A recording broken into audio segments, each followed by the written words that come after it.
The number one reason for bad adhesion is poor cleaning. When preparing the glass to accept primer, good cleaning is imperative. We begin by testing for contamination by spraying foaming glass cleaner around the perimeter of the inside glass edge. Look for dissipation of the foaming bubbles. If the foam disappears in certain areas, this indicates a contamination that must be removed. Scrub the area with a lint-free paper towel and retest. If the foam does not dissipate, then the contaminant is gone and no further action is needed. Then, clean the entire glass washing the frit area first and working inward toward the center. It is recommended that you wash the glass before attaching the molding to the glass edge. This will eliminate the liquid of glass cleaner dripping over the primed frit when lifting the glass for placement in the opening. Make sure that clean nitrile gloves are worn when attaching the molding to the glass edge. Once the glass is cleaned properly, the primer needs to be applied. Make sure that the primer is within the use-by date and not expired. This particular adhesive system uses a single-use applicator for their glass primer. It is prepared for application by cracking the glass ampule at the lowest point towards the applicator pad. Then apply the primer around the perimeter of the glass edge in the area that will contact the adhesive.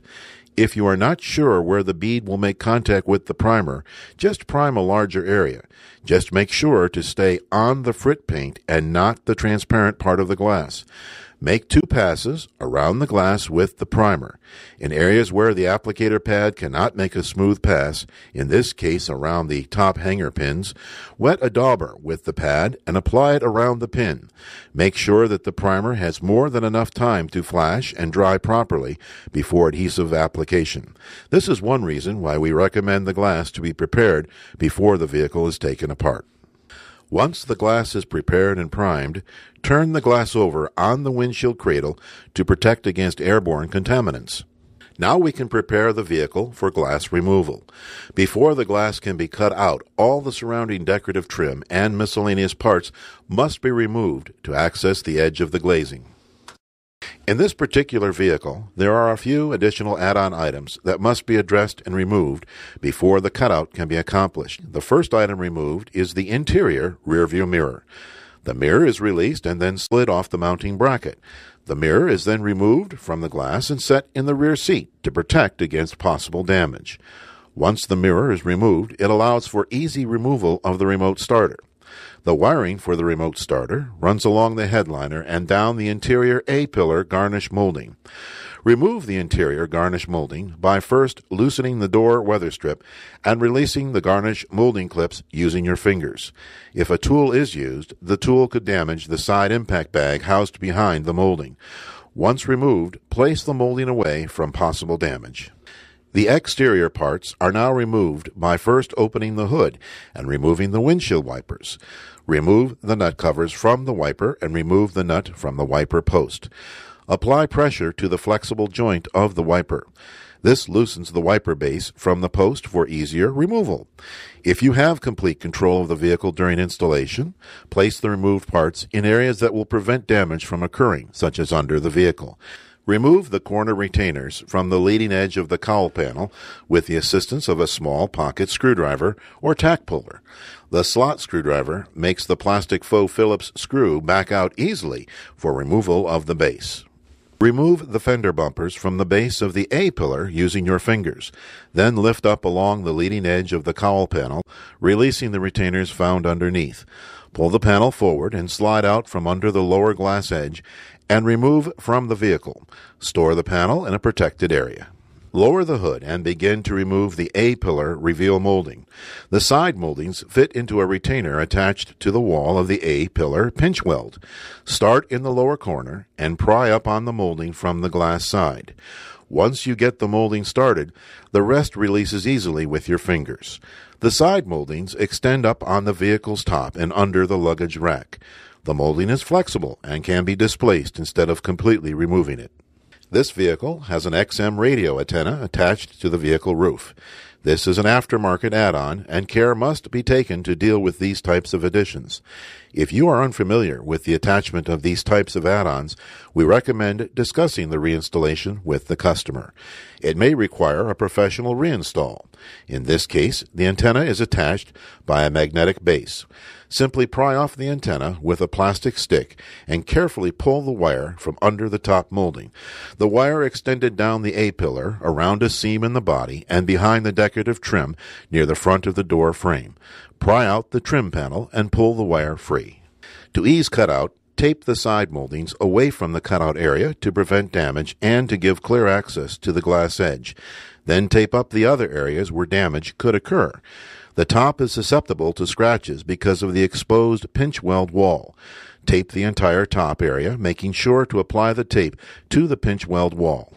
The cutout procedure begins with the sharpening of the cutting tools. Make sure you sharpen the vertical leg of the blade as well as the horizontal. The top and sides will be able to be cut out with the use of a cold knife. Begin where there is easy access to the glass edge. In this case, it was started in the top corner and pulled downward. Stop about 3 to 5 inches from the bottom corner to eliminate the possibility of a fender scratch. Then step into the door opening and pull the knife upwards to meet the other cut. Then keep the knife in place and bring it to the top. Turn the corner and push the knife toward the center of the vehicle. The close tolerance of the glass to the pinch weld wall will not allow for tool insertion in the top center, so pushing the tool is required. Once you are able to reach the tool from the opposite side, grasp the tool and pull it towards you, using your body weight and the proper angle of the knife blade. When you get approximately 2 inches from the top corner, stop using your body weight and start using the strength of your upper body to walk the knife around the top corner of the glass and pull it down to the same stopping point as before. It may be necessary to remove the fender antenna for ease of cutout. Check for separation of the top and sides. This vehicle is not equipped with gravity stops. The glass is hung in place with the aid of hangers attached to the top portion of the glass.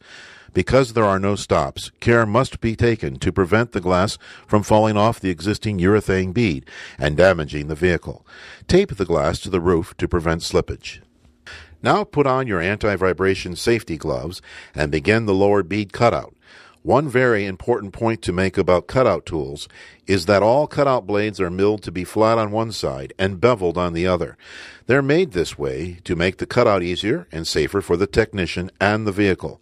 The point to remember is that the flat side of the blade is always to the glass, and the beveled side is to the urethane.